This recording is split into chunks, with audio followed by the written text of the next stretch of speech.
ng TV5.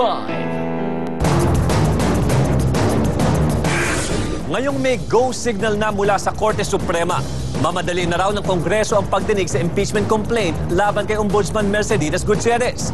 Pero mukhang may balakid pa. Ikwento mo, Fiona Nicolas. Papaspasan na ng Kamara ang pagdinig ng impeachment ni Ombudsman Mercedes Gutierrez. It will be a marathon. It will be a marathon hearing for sure.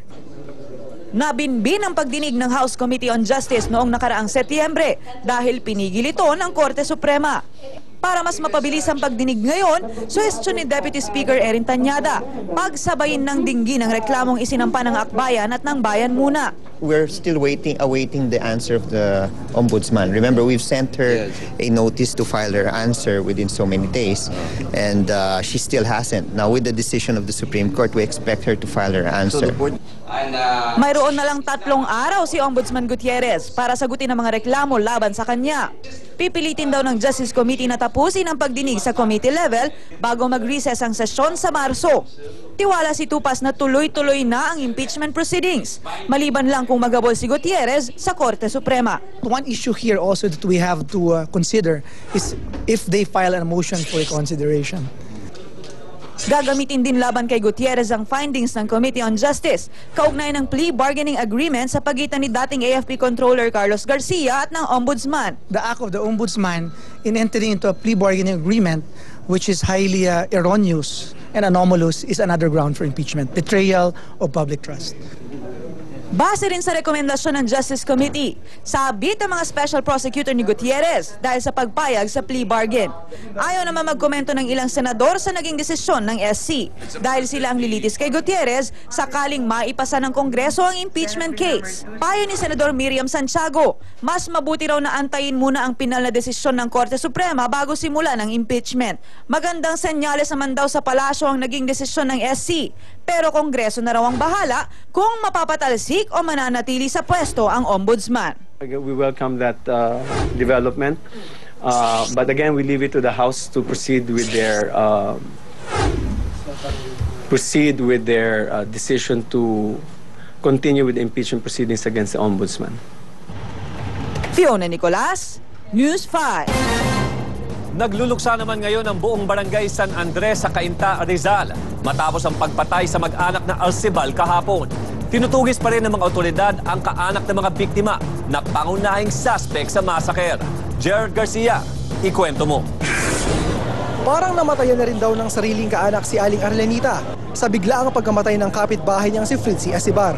Isa si Fritzy sa 4 na napatay sa malagim na massacre sa Cainta, Rizal kahapon. Kwento ni Aling Arlenita, ang pamilya Asibar ang laging takbuhan niya pag kailangan ng tulong.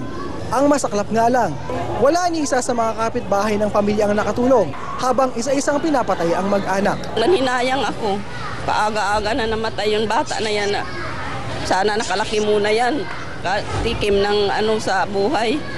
Ngayon wala na.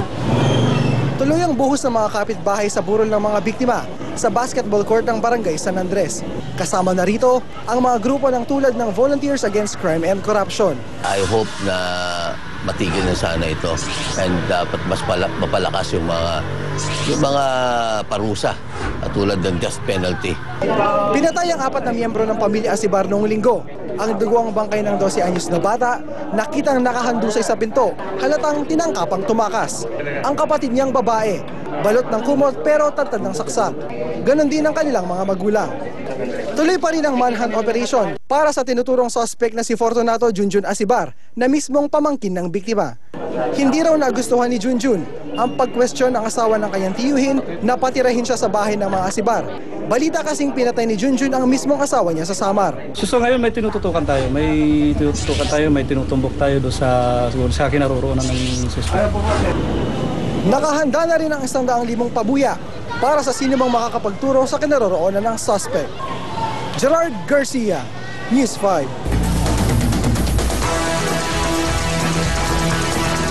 Sa aksyon abroad, ang pangalawang araw na ng protesta ng mga pulis sa Kapitolyo ng Egypt para sa dagdag sweldo at kwartong gawa sa tsokolate. Bakit nga ba dinadagsa sa Lithuania?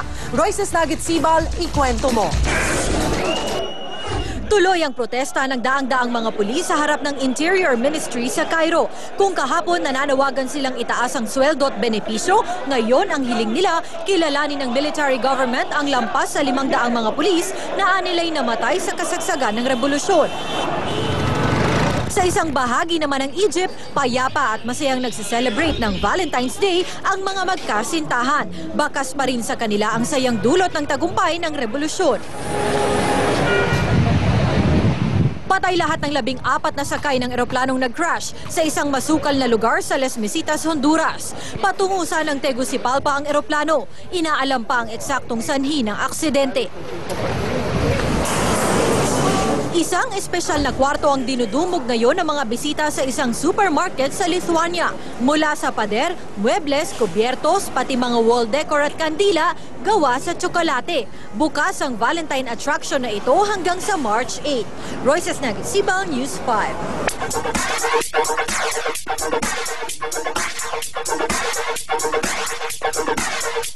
Showbiz action muna tayo. Successful ang Valentine concert kagabi ng ilang OPM artists gaya ni Pops Fernandez at Eric Santos.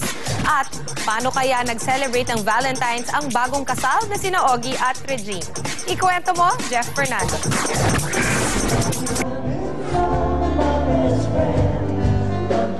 Taus-puso ang pasasalamat ng Gutierrez family. Naging matagumpay kasi ang pinroduce nilang I Valentine You concert ni Pops Fernandez at Ogie Alcacid sa Crown Plaza Hotel. Sold out po, kaya thank you very much. Hopefully magustuhan nila yung concert namin sa susunod because we plan to produce more concerts and more fundraisers this year. How did you lose yourself to someone?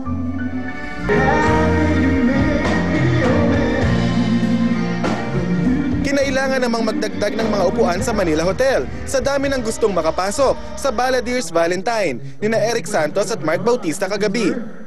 Sa kahit napakadaming Valentine's concert ngayon, daming foreign artists na dumating, full house pa rin kami at balita ko full house din ang concert ng ibang OPM artists. So, sobra po ako natutuwa.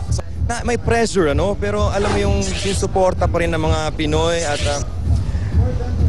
grabe pa rin at andun pa rin, oo, at sobrang nagpapasalap. Overwhelming naman.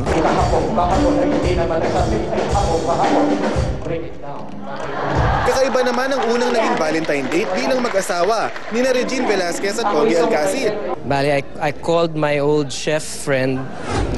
Magluluto siya sa bahay. And then actually surprise ko to sa kanya pero sabihin ko na rin sa inyo. Kumuha ko ng 2 violins and then so sa bahay lang kami, dinner. Dahil dyan, lalo raw nai-inlove sa mister niya si Regine. Nagpadala ng flowers, iba-iba meron siyang ganyan. Tapos ito namang time na to, pumunta siya pero tinawagan niya muna ako sa phone. Nakakatawa. Jeff Fernando, News 5. Susunod sa aksyon, paglantad ni dating AFP Budget Officer George Rabusa nung panahon ni GMA. Bakit nga ba naudlot? Pambansang kamao, Manny Pacquiao may bagong estilo raw na pagkakawalan sa laban nila ni Sugar Shane Mosley. At robot sa Japan, nagpa-practice maging tao. Abangan yan sa Makata Super Video.